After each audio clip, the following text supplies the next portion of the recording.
What's up, everyone? Welcome to the channel. Thank you for stopping in. Today's video is going to be about the Duramax. I got a really big issue with the Duramax. Not exactly sure what the problem is yet, what the cause of the issue is.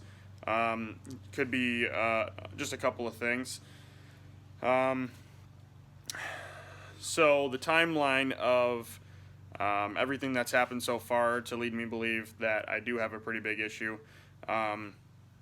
So about 2 months after I bought the truck, I had an oil leak coming from the rocker box gasket. I took that in and had the rocker box gasket done and the high pressure fuel lines leading to the injectors replaced on the passenger side. When the rocker box gaskets were done, they did an oil change on it also. Noticed that the fluid was a little high. Didn't have any reason to believe that the oil had been contaminated with any coolant or fuel. It seemed pretty thick, like oil should be, and didn't seem like anything was, adding fluid to the oil pan. So fast forward about 2,500 miles, I went to check my oil, and the fluid was very high on my dipstick. So basically kind of shut the truck down, talked to a few people, and did some research and found out that basically either head gaskets or a fuel leak underneath the valve cover would be the main culprit for that. So I had a buddy come over and check the balance rates on all my injectors. All of them were in spec. There's 2 of them that aren't great, but still in spec. I have no symptoms to believe that I have any coolant leaking. My coolant reservoir, the fluid in the coolant reservoir still looks good. So I pretty much ruled out the fact that it could be a coolant head gasket, coolant leak. So it's most likely fuel. So that would either be the high pressure line underneath the valve cover, the return line, or an injector cracked and leaking underneath the valve cover. So basically I have a bunch of fluid, a bunch of fuel leaking into my oil pan, and I'm gaining a bunch of fluid in my oil pan. So I'm going to show you guys, basically the steps that I took to find out that I do have a pretty big issue. So we're gonna step over to the truck, and I'm gonna show you guys what's going on.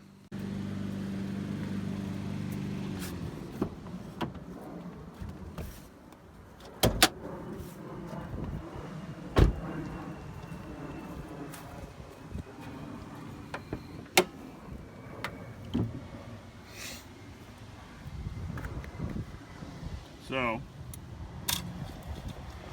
pull the dipstick out, and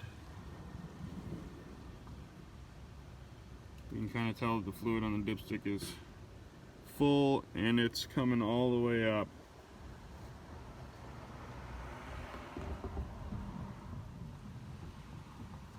So basically what happened is I figured out that I was gaining fluid. I thought I was gaining fluid, so I did another oil change. When I did an oil change, I filled the oil to a specific mark on the dipstick, and then I drove for about 45 minutes. After I drove for about 45 minutes, I checked it again after letting the truck sit and cool down for a while and let the oil all settle. And then noticed that the fluid was way high on the dipstick. So when I did that last oil change, I filled it to this 3rd mark right here.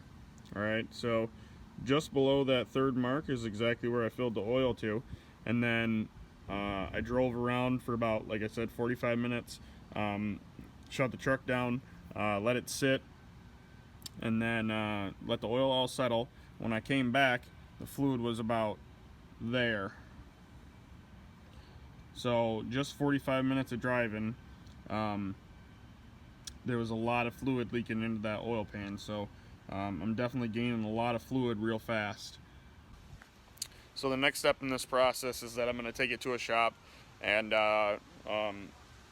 valve covers and rocker boxes are going to come off, put the truck back together to where it can run, and be able to see underneath those valve covers and see exactly what's leaking and what the real problem is.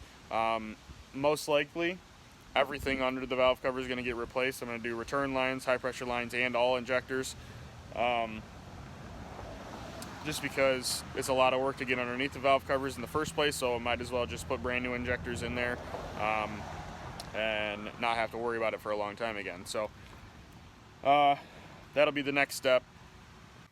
So the truck wasn't showing any symptoms of having any issues. I wasn't having any white smoke coming out the tailpipe. The truck wasn't running funny. Everything was working perfect as it should. It was running as it should. I didn't have any inclination that there was any issue at all until I checked that oil level. When I checked that oil level in dipstick, like I said, it was real high, and concerned me a little bit, and I started looking into it a little bit more. So then I did that oil change. I set it, at a specific mark, so I knew exactly where it was. After I drove it for about 45 minutes, that level was way high. So that's the only way I found out that I had any issue at all. So we're going to get that checked out and see exactly what the problem is. It could be something super simple as it could be just a O-ring that's leaking or something in the return line or something simple like that, real cheap. But whatever the case may be, I'm going to find out what exactly the issue is, but then I'm probably good, like I said, I'm going to replace everything underneath there, just so that I know, the truck is perfect, and I won't have to worry about it again, and, everything will be good. So that's the current situation with the Duramax. It's been sitting for about a month now. It'll be going to the shop in a few more weeks here. And it'll be getting fixed, and it'll be back on the road, and we'll be doing more things with it. So I want to thank you guys very much for watching this video. Thank you so much for stopping in. Be sure to keep up on the content with this Duramax. I'm going to be posting a lot more videos. Hoping to have a video on showing you guys exactly what's leaking underneath there and why I'm gaining fluid. So thank you guys so much, and I'll see you guys in the next video.